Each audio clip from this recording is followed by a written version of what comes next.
سکتا ہے۔ بہرحال آپ سوچیں کہ اتنی دور سورج ہے، سورج کی پیٹھ ہے، اس کی گرمی برداشت نہیں ہوتی ہے، جب سورج کا چہرہ ہوگا کیسے برداشت ہوگی؟ اور پھر بھی وہ ایک میل کے فیصلے پر ہی رکھ لیجیے، اتنی دور پر ہوگا کیسے برداشت ہوگی؟ تو اس سے بچنے کے لیے صرف ایک ہی راستہ ہے، دنیا پر رسول پاک سے محبت کی جائے، دنیا پر اللہ کے حبیب سے محبت کی جائے، دنیا پر احمد مختار سے محبت کی جائے۔ جہاں سبھی ساتھ چھوڑ دیں گے وہاں میرے آقا کام آئیں گے۔ دوستو 50,000 سال کا دن ہوگا، نفسی نفسی کا عالم ہوگا، کوئی کسی کا پرسان حال نہ ہوگا، کوئی کسی کا مددگار نہ ہوگا، سب ایک دوسرے سے بھاگ رہے ہوں گے، ہر کوئی نفسی نفسی میں پڑا ہوگا، کسی کے پسینہ ٹخنوں تک ہوگا، کسی کے پسینہ کمر تک ہوگا، کسی کے پسینہ گلے تک ہوگا، کسی کے پسینہ سر تک ہوگا، کوئی پسینے میں تیر رہا ہوگا۔ یہ آخرت کا دن ہے عزیزو، یہ زمین تانبے کی ہوگی، سورج سوا نیزے کے اوپر ہوگا، 50,000 سال کا دن ہوگا، وہاں کوئی مددگار نہ ہوگا۔ 25,000 سال کا زمانہ ایسے ہی گزر جائے گا، یعنی آدھا مہینہ آدھا دن ایسے ہی گزر جائے گا۔ جب 25,000 سال کا دن گزرے گا سبھی کہیں گے یار ہماری مدد کون کرے گا، ہم کس کے پاس جائیں تو ہماری مدد کرے۔ سبھی لوگ جب یہ مشورہ کریں گے، مشورہ کرنے کے بعد کہیں گے چلو چل کر کے آدم علیہ السلام کے پاس میں چلتے ہیں۔ آدم علیہ السلام نسل انسانی کے باپ ہے، انہی کی وجہ سے دنیا میں انسانوں کا وجود ہوا تھا، انہی کی وجہ سے ہم دنیا پر گئے تھے، آج ہماری مدد آدم علیہ السلام کریں گے۔ سبھی لوگ بھاگتے ہوئے آدم علیہ السلام کے پاس پہنچیں گے اور کہیں گے اے ہمارے ابو آج ہماری مدد کر دیجئے، آدم نسل انسانی کے باپ ہے، اللہ کے پیغمبر ہے، آپ ہماری مدد کیجئے۔ آپ دیکھیے ہمارے سر کے اوپر سے سورج ہے، یہ زمین تانبے کی ہو گئی، کس طریقے سے ہم اس پریشانی میں مبتلا ہے، اس پریشانی سے ہمیں چھٹکارا دلائیے۔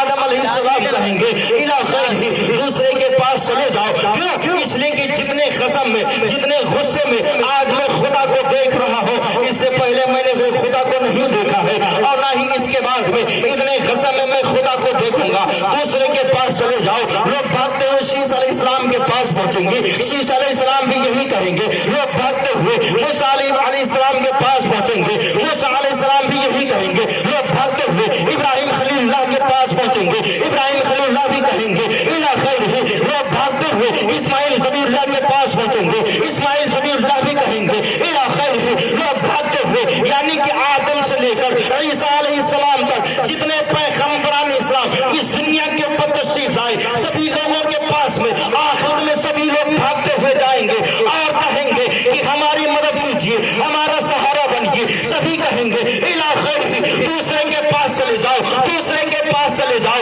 لوگ جب بھاگتے ہوئے جناب عیسیٰ علیہ السلام کے پاس پہنچیں گے، جناب عیسیٰ علیہ السلام کہیں گے اے لوگوں سنو، جتنے بھی نبی آئے سبھی لوگوں نے کہا الی خیر ہے، میں بھی کہہ رہا ہوں الی خیر ہے، لیکن یاد رکھو ایک ایسے کے پاس پہنچوں گا جو تمہیں الی خیر نہ کہے گا بلکہ اپنا لے گا۔ دنیا پر بھی اگر کوئی مظلوم پہنچتا تھا اس کی مدد وہ کرتا تھا، دنیا پر رہ کر کے جس نے اس کو پکارا ہے اس نے اس کی مدد کی ہے۔ لوگ کہیں گے بتاؤ کس کے پاس میں جائے، تو جناب عیسیٰ علیہ السلام کہیں گے احمد مختار کے پاس چلے جاؤ، رسول ہاشمی کے پاس چلے جاؤ، رسول ہاشمی کے پاس چلے جاؤ، آقا نامدار کے پاس چلے جاؤ۔ سبھی لوگ بھاگتے ہوئے رسول کی بارگاہ میں حاضری دے رہے ہوتے، اسی کو تو امام احمد رضا خان فاضل بریلوی علیہ رحمت اللہ ارشاد فرماتے ہیں کہ سب نے شفیع محشر میں للکار دیا ہم کو، اے بے قصوں کے آقا اب تیری دعائیں۔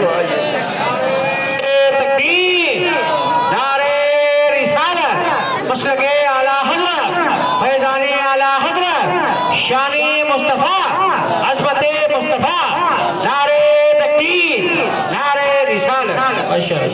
سبھی آخرت میں ہمیں للکار دیں گے، وہاں سہارا دینے کے لیے ہماری آقا تشریف لے کر کے آئیں گے۔ سبھی لوگ کہہ رہے ہوں گے الی خیر ہی، میرے آقا ارشاد فرمائیں گے انا لہا، میں تمہارے لیے ہوں، آؤ میرے پاس میں تمہاری شفاعت کروں گا۔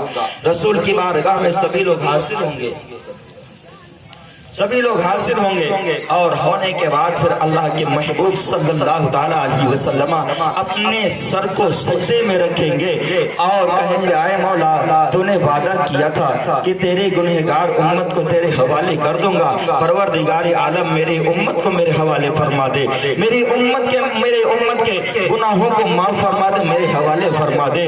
میرے آقا علیہ الصلوۃ والسلام سجدے میں اپنے سر کو رکھ دیں گے۔ اے میرے عزیزو، صحابہ اکرام نے رسول کائنات صلی اللہ علیہ وسلم سے پوچھا کہ اے میرے آقا آپ فرما دیجئے کہ قیامت میں ہم اگر آپ کو تلاش کریں گے تو کہاں کہاں تلاش کریں گے؟ میرے آقا نے ارشاد فرمایا اگر تم آخرت میں مجھے تلاش کرنا چاہو گے تو مجھے 3 جگہوں کے اوپر تلاش کر لینا، 3 جگہوں میں سے کسی ایک جگہ پہ میں ضرور مل جاؤں گا۔ میرے آقا نے ارشاد فرمایا میں 3 جگہوں میں سے کسی ایک جگہ پہ ضرور مل جاؤں گا۔ صحابہ اکرام نے عرض کیا یا رسول اللہ وہ 3 جگہیں کون کون سی ہوں گی؟ میرے آقا نے ارشاد فرمایا کہ میزان پر دیکھنا، میں میزان پہ مل جاؤں گا، وہاں میری امت کے